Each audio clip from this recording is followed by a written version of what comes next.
Wraith by William Toney. Chapter 2, Unwelcome Company.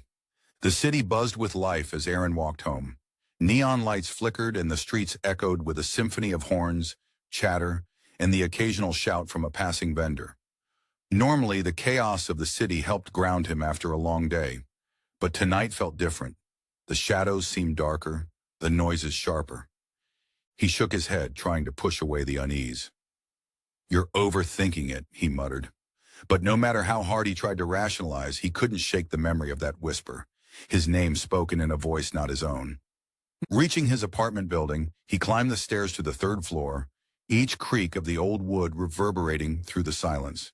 He unlocked the door to 3B and was immediately greeted by a pair of warm arms wrapping around his chest. "It's about time," Lila said, planting a kiss on his cheek. Aaron smiled, the tension in his body easing slightly.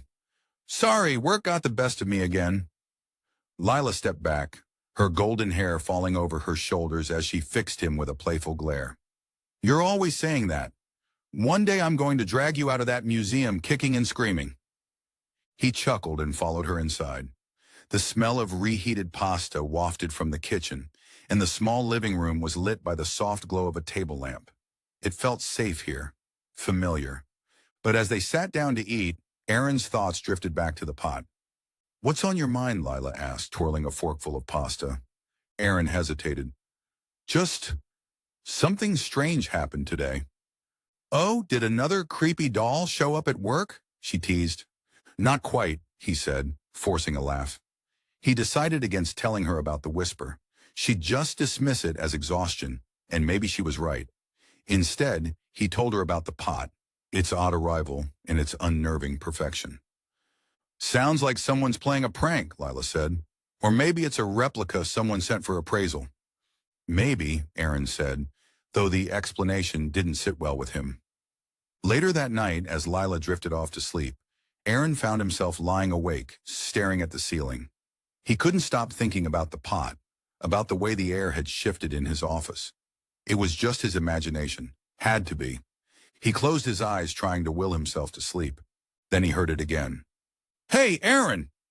His eyes shot open, his heart racing. He sat up, scanning the room.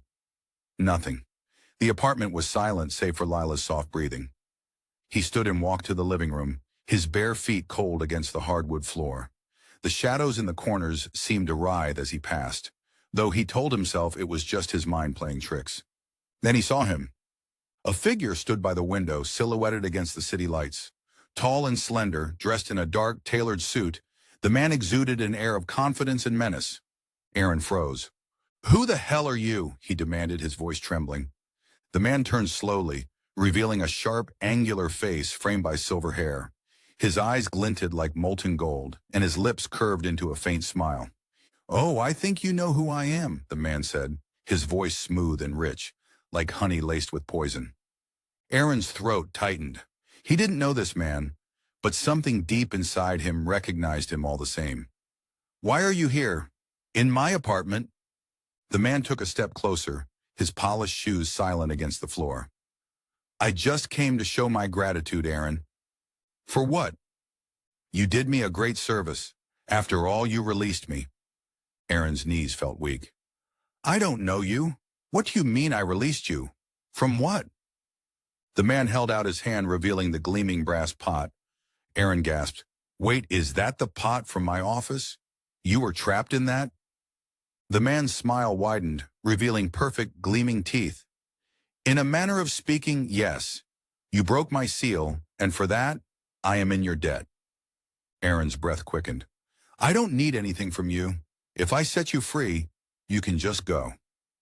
The man tilted his head as though considering the request. Then he chuckled, a low, resonant sound that filled the room. "You shouldn't turn down such gifts. You never know when you might need them." Before Aaron could respond, the man dissolved into shadows, leaving behind only the faint scent of sulfur.